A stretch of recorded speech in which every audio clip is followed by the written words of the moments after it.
नमस्कार, मैं हूं साक्षी ममगाई।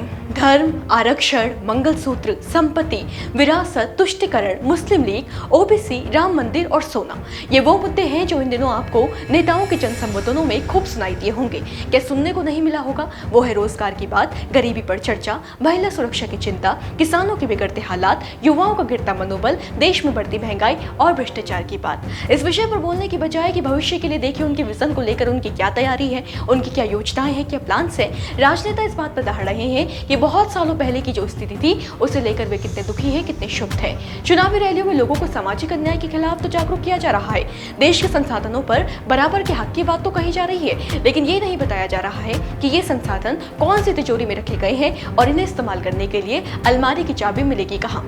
जनता भी सोचती होगी कि हम तो आए थे सुनने के लिए कि आपकी पार्टी को वोट क्यों देना है, पर मोहत तो ये बता रहे हैं कि मेरे विरोध में खड़े दल को वोट क्यों नहीं देना है। हमें तो जानना था कि स्थिति कैसे सुधारी जाएगी, आप तो बता रहे हैं कि स्थिति कैसे बिगाड़ी गई थी। सवाल है कि सियासत हो रही है, ठीक है, लेकिन मूल मुद्दों का गायब हो जाना कितना उचित है, कितना ठीक है अपने घर की खिटपिट को अंतर्राष्ट्रीय मीडिया की सुर्खियां बना लेना, कितना सही है चुनावी जनसभाओं में महत्वपूर्ण मुद्दों के स्थान पर सिर्फ आरक्षण, विरासत, मंगलसूत्र और स्त्री धन को जगह दे देना। नहीं समझे? ये कुछ वीडियो से जरा देख और सुन लीजिए।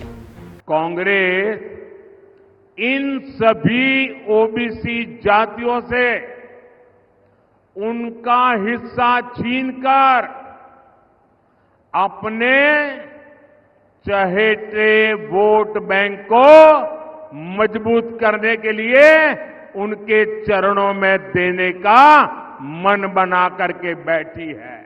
उस मुस्लिम समाज को, ओबीसी को जो मिलता था वो लूट करके उनको दे दिया। कांग्रेस आप पर इनहेरिटेंस टैक्स, आपकी विरासत पर टैक्स लगाना चाहती है। अनाज के डिब्बे में अगर दबा करके रखी है, एक्सरे करके खोजा जाएगा। लॉकर में क्या पड़ा है, एक्सरे करके खोजा जाएगा। आप जो कमाई करते हैं, हमारी माताओं बहनों के पास जो स्त्री धन होता है, जो स्त्री धन बहुत पवित्र होता है, कोई उसको हाथ नहीं लगाता है, कोई उसको छूता नहीं है। मंगलसूत्र हो, छोटा मोटा चांदी या सोना चांदी का गहना हो, इसे पवित्र माना जाता है।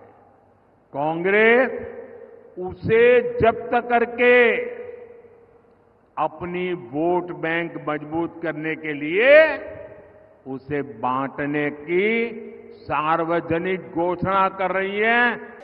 पिछले 2 दिनों में अब यह शुरू हुआ है कि कांग्रेस पार्टी चाहती है कि आपके मंगलसूत्र और आपका सोना आपसे छीन ले। 70 सालों से ये देश स्वतंत्र है, 55 सालों के लिए कांग्रेस की सरकार रही है। किसी ने आपसे सोना छीना, आपके मंगलसूत्र छीने। इंदिरा गांधी ने अपना सोना, जब जंग हुई थी, अपना सोना देश को दिया। मेरी मां का मंगलसूत्र इस देश को कुर्बान हुआ है। और अगर मोदी जी मंगलसूत्र का महत्व समझते तो वो ऐसी अनैतिक बातें नहीं करते। जैसे ही मैंने एक्सरे की बात की, जाति जनगणना की बात की, नरेंद्र मोदी कहते हैं जाति नहीं।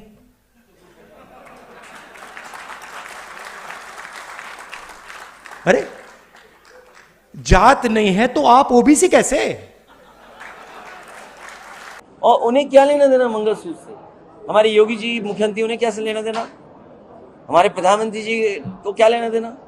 बीजेपी के बहुत सारे लोग, उन्हें क्या लेना देना इस बात से? वो केवल इसलिए कह रहे हैं कि ध्यान हट जाए।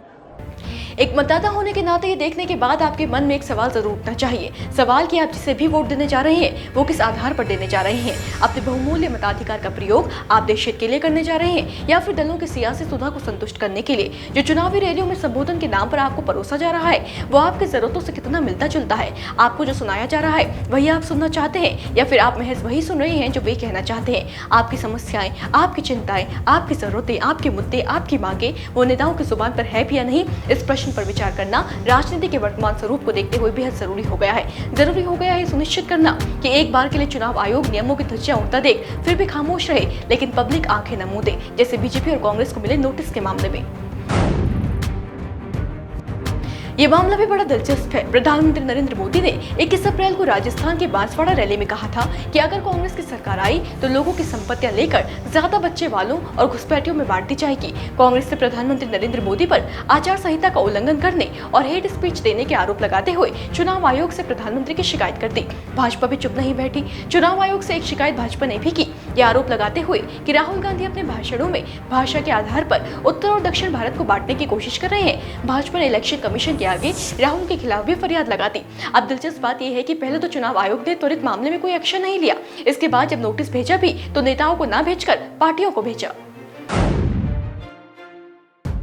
मीडिया रिपोर्ट्स तो ये भी दावा करती हैं कि ये पहली बार है जब स्टार प्रचारक की बजाय पार्टियों को नोटिस भेजकर चुनाव आयोग ने इस तरह की शिकायतों से निपटने के अपने रवैयों को बदला है। कांग्रेस तो ये भी आरोप लगा रही है कि सत्ता पक्ष के साथ साथ विपक्ष को भी नोटिस भेजकर चुनाव आयोग भरपाई कर रहा है। अगर मामला अंतर्राष्ट्रीय मीडिया में नहीं उछलता तो शायद एक्शन लेने का कष्ट भी नहीं किया जाता। जो भी है, लेकिन पार्टियों को देखना चाहिए कि इधर उधर की बातों में जनता के मुद्दे खोएंगे तो पार्टियों को फिर ज्यादा बड़ी भरपाई करनी पड़ेगी। अच्छा, इन दिनों मंगलसूत्र पर सियासत गरमाई हुई है। पीएम मोदी लगभग अपने हर भाषण में ये कहते दिखे हैं कि कांग्रेस की सरकार आई तो एक्सरे करेगी, कहाँ आपकी संपत्ति है, कहाँ धन है, विरासत है, सब छीन लेगी। और तो और स्त्री धन मंगलसूत्र को भी नहीं छोड़ेगी, वो भी छीन लेगी। बदले में प्रियंका गांधी जवाब देती हैं कि 70 सालों में देश स्वतंत्र है, 55 सालों के लिए कांग्रेस की सरकार रही, तब क्या किसी ने आपका सोना छीना और आपके मंगलसूत्र को छीना? जब देश में जंग हुई थी तब इंदिरा गांधी ने अपना सोना देश को दिया था और मेरी माँ का मंगलसूत्र इस देश को कुर्बान हुआ है। मामले में अखिलेश यादव भी चुप नहीं रहे। योगी और मोदी पर कटाक्ष करते हुए पूछा कि ये मंगलसूत्र की बात करते हैं, इनका क्या लेना देना है मंगलसूत्र से? योगी जी को, मोदी जी को क्या लेना देना है मंगलसूत्र से? तो मंगलसूत्र पर महाभारत भी छिड़ गई है। इसके अलावा धर्म और आरक्षण से जुड़े ऐसे कई मामले हैं जो भाषणों की शोभा बढ़ा रहे हैं, लेकिन जन मुद्दों से दूर दूर तक कोई सरोकार नहीं दिखाई देता। ऐसे में वाकई देखने वाली बात होगी कि वोटर किस आधार पर किसे वोट देता है। नतीजे आएंगे तो जवाब मिलेगा। फिलहाल विदा लेते हैं, बने रहे देवभूमि इनसाइडर के साथ। डाउनलोड करें देवभूमि इनसाइडर।